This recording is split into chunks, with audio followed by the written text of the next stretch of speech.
छठ है पावन त्योहार, सूरज की लालिमा का है उपवास। जल्दी से आओ अब करो ना विचार, छठ पूजा का खाने तुम प्रसाद। सुख सुकराती दिया बाती तकरे छवे छैठ।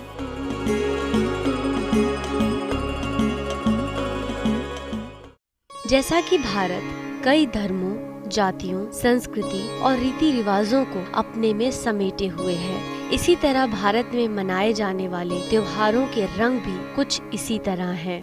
अलग अलग राज्यों के लोग अलग अलग तरह के विशेष त्योहारों को महत्व देते हैं और छठ पर्व भी ठीक इन्हीं में से एक पर्व है।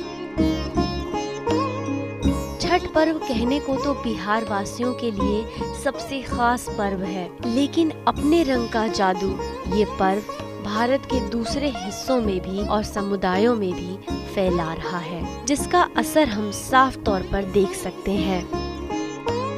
मुख्य रूप से ये पूर्वी भारत के बिहार, झारखंड, पूर्वी उत्तर प्रदेश और नेपाल के तराई क्षेत्रों में मनाया जाता है। हालांकि हिंदुओं का त्योहार होते हुए भी इस पर्व को इस्लाम सहित दूसरे धर्मों में भी मनाते हुए देखा जा सकता है।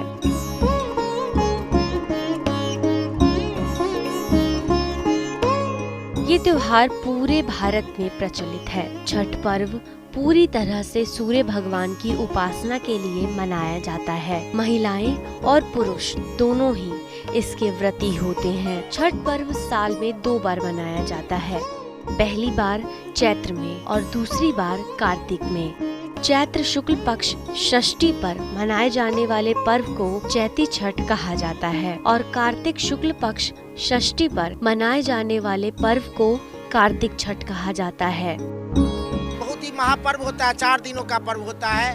4 दिन, पहले दिन कहते हैं नहाय खाए, दूसरे दिन कहते हैं खरना, तीसरे दिन संध्या अर्घ और चौथे दिन प्रातः अर्घ की होती है। 4 दिनों का पर्व होती है और शुद्धता पूर्वक, शुद्धता इसकी सबसे बड़ी विशेषता होती है कि इस पूजा में शुद्धता बेस पूजा होती है।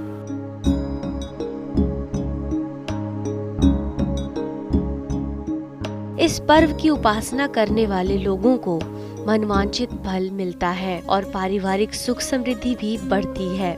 छठ पर्व हिंदुओं का त्योहार है। ये पर्व 4 दिनों का होता है। छठ पर्व भारत के इतिहास काल से जुड़ा हुआ है और इस पर्व के बारे में आपको कई कहानियाँ सुनने को मिल सकती है।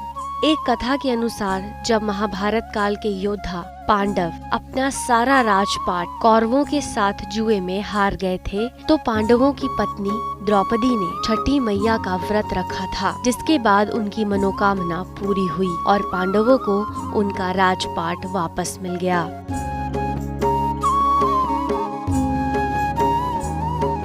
लोक परंपरा के अनुसार सूर्य भगवान और छठी मैया का भाई बहन का रिश्ता है। छठ पर्व की परंपरा में बहुत ही गहरा विज्ञान भी छिपा हुआ है।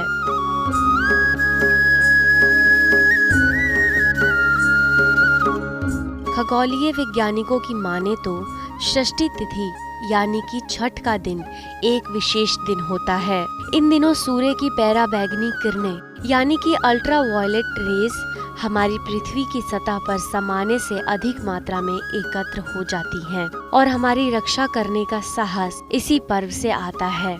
इसी पर्व के प्रभाव से सूर्य की किरणें सीधे पृथ्वी पर पड़ने से पहले चंद्रमा से होकर आती हैं। इसके कारण सूर्य का प्रकाश जब पृथ्वी पर पड़ता है तो वायुमंडल और आयन मंडल से होकर आता है और तब तक इन अल्ट्रावायलेट रेज को वायुमंडल अपने ऑक्सीजन तत्व में संश्लेषित कर उसे अल्ट्रावायलेट में बदल देता है।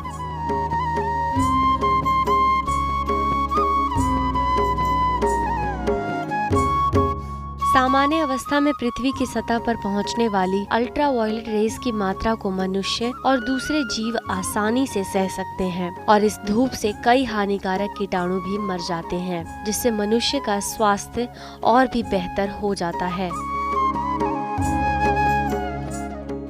छठ पूजा की तो अगर वैज्ञानिक दृष्टिकोण से माना जाए तो ये शुद्धता का पर्व है।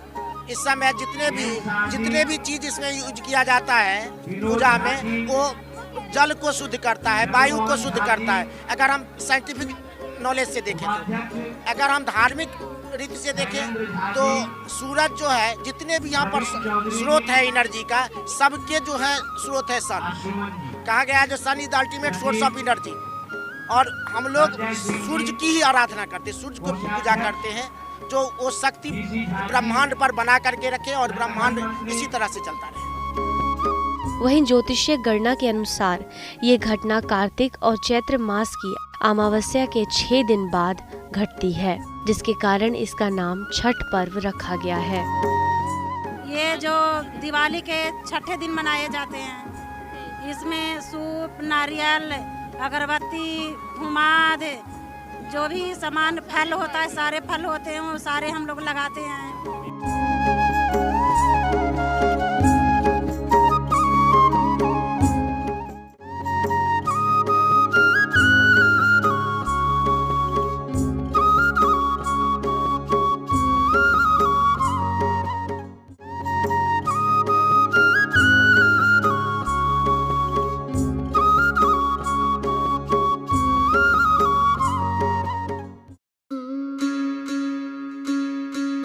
छठ पर्व का अपने आप में ही बहुत बड़ा महत्व है।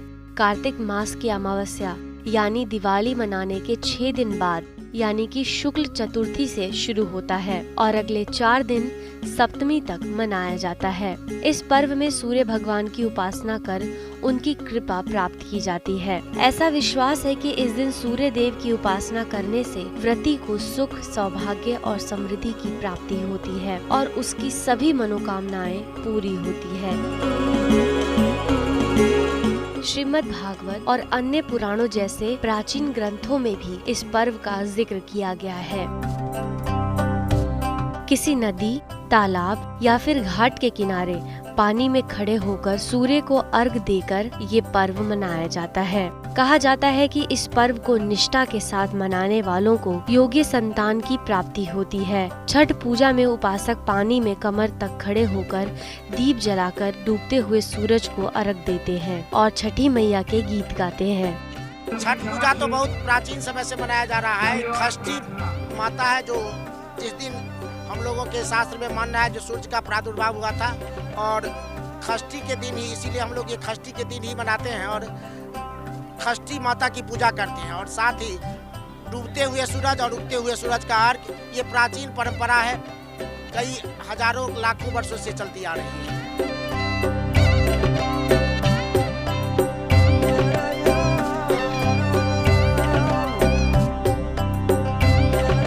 अगर हिंदू त्योहारों और पूजा पाठ की बात की जाए तो मान्यताओं और रीति रिवाजों के मुताबिक हिंदू धर्म के सभी पूजा पाठ में उगते सूरज को अर्घ दिया जाता है। लेकिन छठ पूजा का एकमात्र ऐसा पर्व है जिसमें पहले तो डूबते हुए सूरज को अर्घ देते हैं, उसके बाद उगते हुए सूरज को। सिर्फ इतना ही नहीं, डूबते हुए सूरज को अर्घ देने के बाद जब तक अगले दिन उगते हुए सूरज को अर्घ नहीं चढ़ाया जाता तब तक व्रती सोते भी नहीं है। पूरा दिन पूजा पाठ में बिजी रहने के बाद रात में व्रती जागते रहें, इसका भी इंतजाम किया जाता है। अक्सर किसी भी नामुमकिन काम को आसानी से करने के लिए कई सारे जुगाड़ किए जाते हैं और ऐसा ही कुछ जुगाड़ व्रती खुद को जगाने के लिए भी करते हैं। व्रती रात भर छठ के गीत गाते हैं और नाचना गाना करते हैं और फिर भोर होते ही उगते सूरज को अर्घ देते हैं।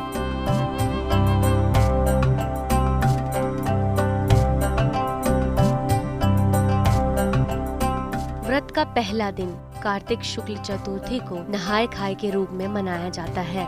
दूसरा दिन कार्तिक शुक्ल पंचमी को खरना किया जाता है। इस दिन व्रती पूरा दिन उपवास रखते हैं और शाम को साठी के चावल और गुड़ से बनी खीर, रोटी और फल प्रसाद के रूप में ग्रहण करते हैं। मान्यता है कि खरना पूजन से ही घर में देवी षष्ठी का आगमन होता है। खरना से अगले दिन 36 घंटे का उपवास आरंभ होता है। पूरा दिन व्रत रखने वाले उपासक शाम को सूर्य अस्त के समय नदी के पानी में खड़े होकर सूर्य देव को अर्घ देते हैं और उनकी उपासना करते हैं। इस दिन को लेकर एक मान्यता ये भी है कि छठ के व्रती के कपड़े धोने से पुण्य मिलता है। इस पर्व को मनाने में गन्ना, डाली और सूप वगैरह का प्रयोग किया जाता है। अगर बात करें भारत की राष्ट्रीय राजधानी दिल्ली की, तो अब दिल्ली में भी इस पर्व के दौरान हलचल मची रहती है। वो देखते ही बनता है। जैसा कि हम सभी जानते हैं कि दिल्ली दिल वालों की है और दिल्ली में दूसरे शहरों और हमारे गाँवों के लोग आकर बसे हैं। दुनिया के जितने रंग रूप होते हैं वो सारे आपको दिल्ली में आसानी से देखने को मिल सकते हैं। तो भला हमारी राष्ट्रीय राजधानी इस छठ पूजा से कैसे दूर रह सकती है? ये संस्था 2008 से यहाँ पर छठ पूजा करती आ रही है। यहाँ श्रद्धालुओं का सेवा में हमारे संस्था के जितने भी कार्यकर्ता है, पदाधिकारी हैं, दिन रात किए रहते हैं। दिल्ली सरकार की सहयोग मिलती है और यहाँ पर लगभग 50,000 से ऊपर श्रद्धालु आते हैं और यहाँ पर हमारी संस्था जो है, हमारी संस्था तत्पर रहता है उनकी सेवा के लिए, उन्हें किसी प्रकार की तकलीफ नहीं हो।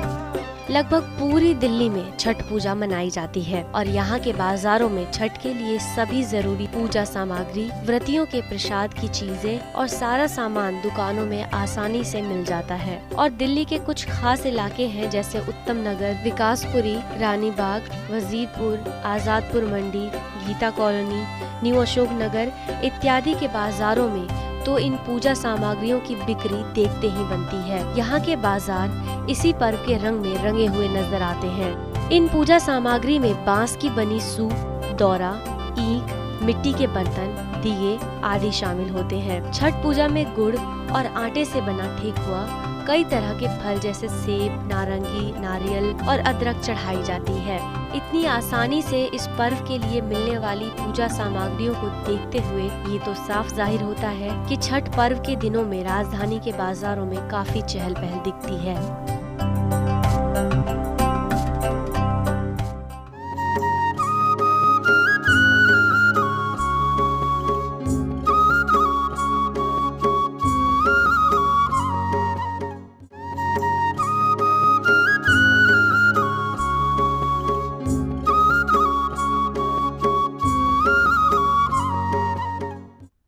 4 दिनों तक मनाए जाने वाला छठ भैया दूज के 3 दिन बाद से शुरू होता है।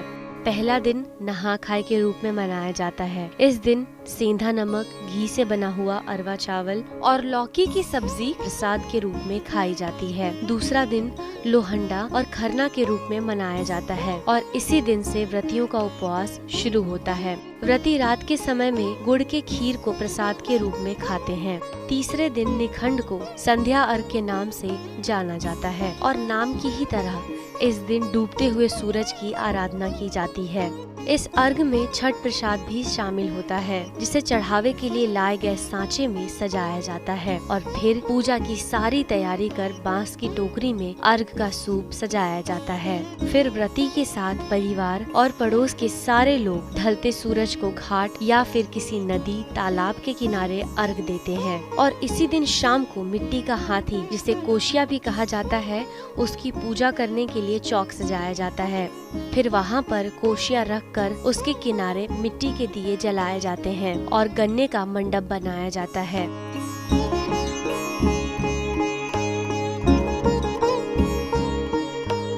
चौथा और आखिरी दिन उषा अर्घ के रूप में पूजा जाता है। इस दिन उगते सूरज को अर्घ दिया जाता है। पिछले दिन व्रती ने जहाँ पर सूर्य को अर्घ दिया था, वहीं पर एक बार दोबारा से भोर के समय इस प्रक्रिया को दोहराया जाता है और अर्घ देने के बाद व्रती कच्चे दूध का शरबत और थोड़ा सा प्रसाद खाकर अपना व्रत तोड़ते हैं।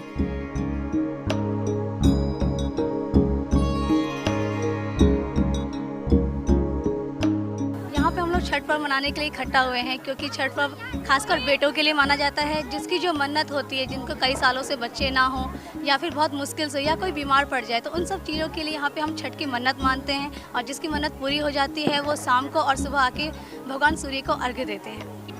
ये 4 दिनों का त्यौहार है, जिसमें पहले दिन नहाए खाए का व्रत होता है।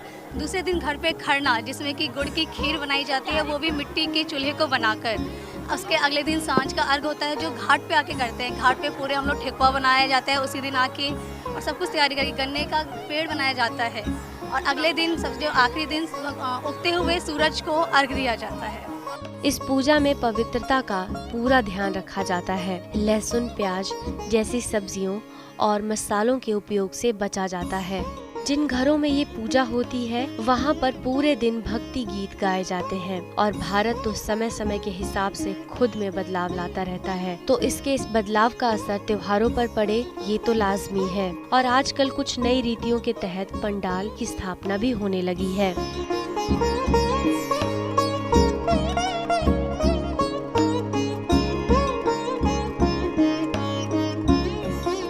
ये पर्व आपको जानने और सुनने में जितना भव्य लग रहा है, इसके व्रतियों के चेहरे पर भी इतना ही तेज होता है। 36 घंटे बिना कुछ खाए पिए ये व्रती पूरी श्रद्धा और उत्साह के साथ इस पूजा को संपन्न करते हैं। इस पर्व के जरिए घर में आने वाली सुख समृद्धि मात्र इस पर्व के आयोजन से ही नहीं आती, बल्कि इसका आशीष व्रतियों के मन में बने श्रद्धा और आस से मिलती है। व्रती जब मौन पानी में खड़े होकर सूर्य देवता का इंतजार कर रहे होते हैं, तो उस समय व्रती बिना सिले हुए कपड़े पहनकर पानी में मौन खड़े होकर सूर्य देवता का इंतजार करते हैं। महिलाएं साड़ी और पुरुष धोती पहनते हैं। खास तौर पर महिलाएं अपने पुत्र की कुशलता और घर में खुशहाली बनाए रखने के लिए इस व्रत को निभाती हैं। लेकिन इस बदलते दौर में महिलाओं का साथ देने के लिए पुरुष भी इस व्रत को पूरी निष्ठा से मनाते हैं।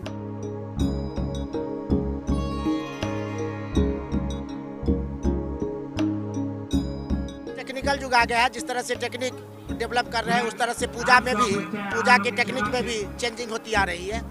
पहले हम लोग गांव में दीप जला करके पूजा किया करते थे, आज बहुत सारे लाइट जल रहे हैं, इतनी बड़ी मंच लगी हुई है। पहले पूजा में घाट में अंधेरे में हम लोग आते थे, अंधेरे में जाते थे, कोई सुविधा नहीं रहती थी। तो बहुत सारी चेंजिंग हुई है। टेक्नोलॉजी के साथ साथ पूजा के भी प्रादुर्भाव, ये जो भी प्रोसेस है उसमें चेंजिंग होती आ रही है। छठ पर्व के दिनों में होने वाली हलचलों के साथ, जैसे प्रसाद बनाते समय, खरना के समय, अर्घ देते समय, अर्घ देने के लिए जाते हुए, अर्घ दान के समय और घाट से घर लौटते समय लोकगीत गाए जाते हैं जो भक्ति भाव से भरे होते हैं।